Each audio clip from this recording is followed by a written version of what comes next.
Hello, my little yarnivores and spiderettes. Fiber Spider back again with another tutorial just for you. Now, this isn't typical. It's more of a technique kind of tutorial for you. Now, have you ever been frustrated with, you're doing a project that requires a lot of chains, and then you have to do a foundation row, and then you realize, oh, I didn't make enough chains. So then you have to undo all of your double crochets or all of your single crochet stitches and then recount your chain stitches, and you have to start all over again. And if you're doing a blanket, you know what I'm talking about. When you accidentally miscount the number of base chains, and then you have to undo all of your work, and it gets very annoying. But there is a way of getting around that, and that is doing chainless foundation stitches.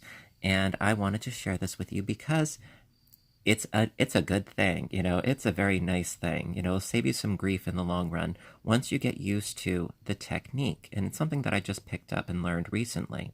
So now, granted, it's called chain-free or chainless foundation, but you need to start off with 2 chains. So it's kind of a misnomer, but it still works.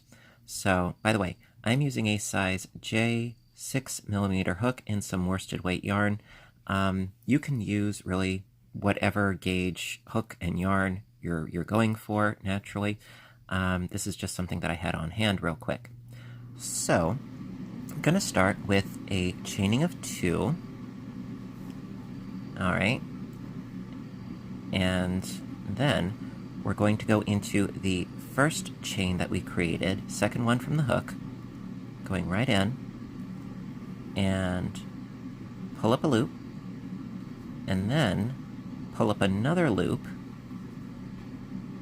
from there, and then pull through 2. Then going into the base chain that we created. See, it looks a little bit muddled, but when you pinch it and hold it, it's a lot easier. I'm gonna start over, and I'm gonna show you a little bit more slowly because I really want to make sure that you understand what it is that I'm doing. So after doing your slip knot and chaining up of 2, you're going into your first chain and you're pulling up a loop. Then from that loop, you yarn over and pull through another loop. So this is now your base chain right here that we just created. So hanging on to that, pinching it down a little, you pull through your other 2 loops. Now you're going through that base chain again, like so, and you're pulling up a loop.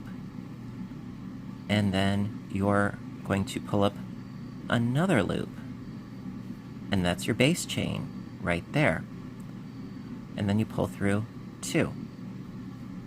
So then you go through your base chain again, and you pull up a loop, and then you create another base chain by pulling up a loop, and then you pull through 2. And it really helps if you hang on to your base chain so that you see where it is.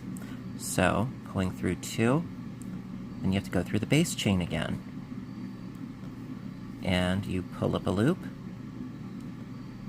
pull up your secondary loop, so that you have a base chain, and then you pull through 2. And then you go in and pull up a loop from your base chain, create another base chain, and then pull through 2. It's as easy as that. And then, once you have enough single crochets going across, you would, of course, chain 1, turn your work, and do a second row off of your foundation row of more single crochets, or whatever other stitch it is that you wish to do. And it is really a marvelous thing. Now be sure that when you're going back across, you get this first one. You don't want to miss this one here, because otherwise you're not going to have the right count. Now, it is a little bit tricky to see because it's kind of hidden, but once you get in there, it's really not that bad. See, be sure to get underneath both loops. And it's only this last one that is sort of pernicious and difficult. But once you get it, you got it. And... okay, come on. Work with me here. Come on. Alright, I'm gonna go in from the other way. There we go. Just pulling it up a little bit. It's really not impossible. It's just a bit fiddly. Alright, and... sorry. I know I'm talking about how great this is, and I'm having issues with it, but it does work. I'm just going to sort of pull it up a little. See, there we go. Now I should be able to get it with no problem. Alright, so through one, and then... oops. I know, this is kind of embarrassing, but it does work.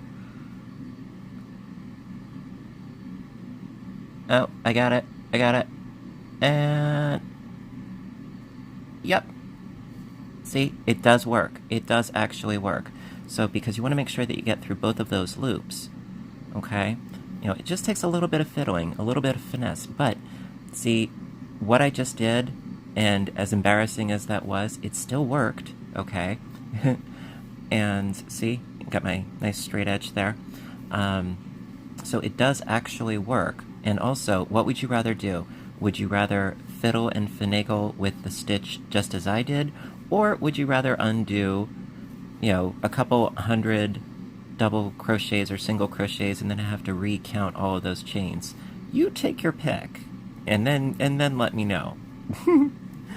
And so then you just keep on going. You know, it's just that first row is a little finagly, but it works. That is the point.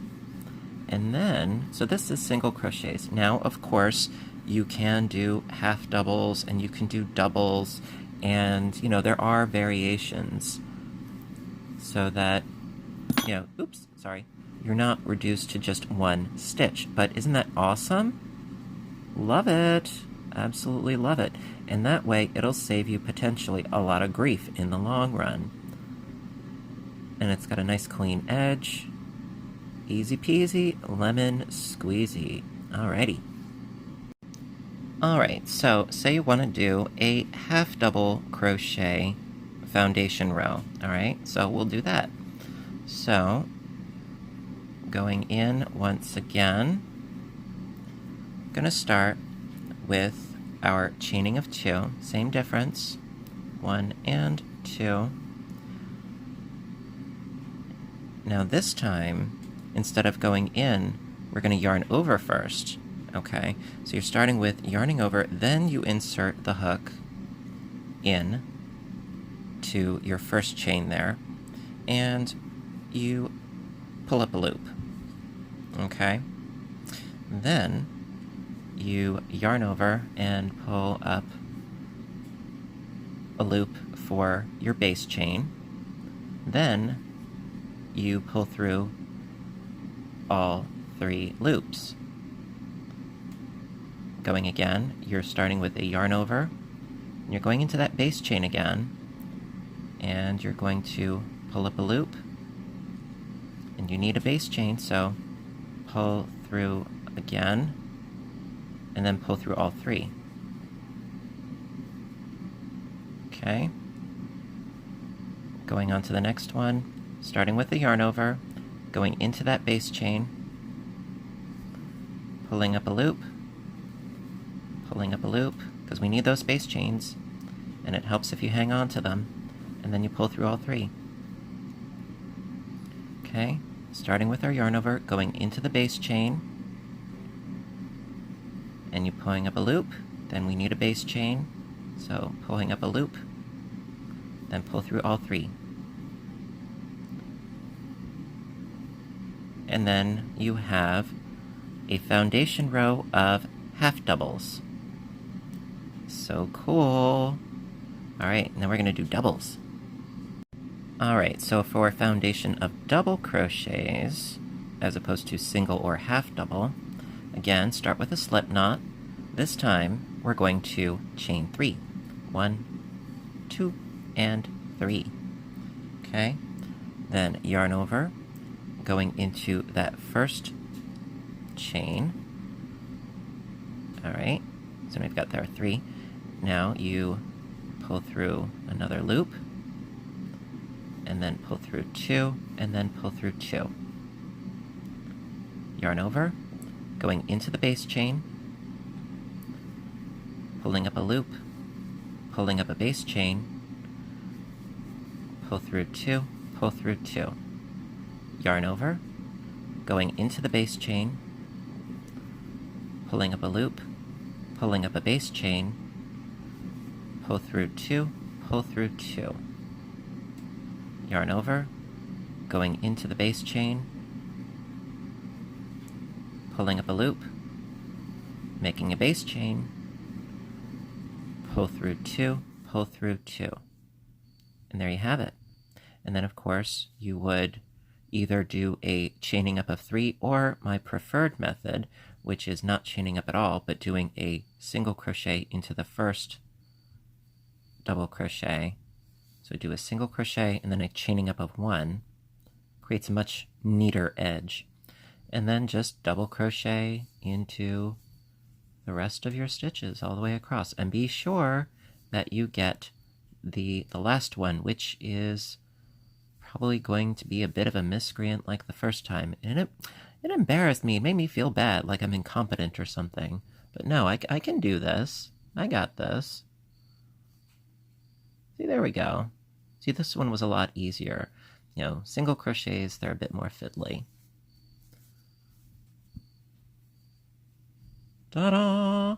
Yes, folks, we did it once again. We did it. We did it. And that way, it's a lot easier than if you were to do all of your chains first and then potentially miscount and then go through the agony of having to undo all of the work that you just did. And believe you me, I have done that countless times, and it is a big bunch of no fun. That being said, I'm very delighted that I could show you this little trick because it could very well save you a lot of grief and agony in the long run. And so I'm just doing my stitches as normal with my double crochets, and it looks swell. I'm hunky-dory with this, and I really hope that you found this tutorial helpful, all 3 versions of it. And there you go, you got your doubles, all spiffy. So listen, if you enjoyed this, please share the love, give me a little thumbs up button down below, I would really appreciate it. Also, I always love hearing from you guys, so leave your comments and so forth. I do hope that, you know, I was clear as far as my explanation of how this works. You know, it's just sort of kind of a last-minute thing, like, let me do this. And also, of course, if you want to see more videos, please hit subscribe, because I do try to post as often as I can, whether it's knitting, crocheting, audiobook narration, or please visit my other YouTube channel, Fiber Spider Games. Video gameplay and commentary in my cute, snarky little fashion. It's a lot of fun. So until next time, I want all of you to stay inspired, stay caffeinated, and above all, stay stitching. I love you guys, and I will see you in the next video. Bye for now.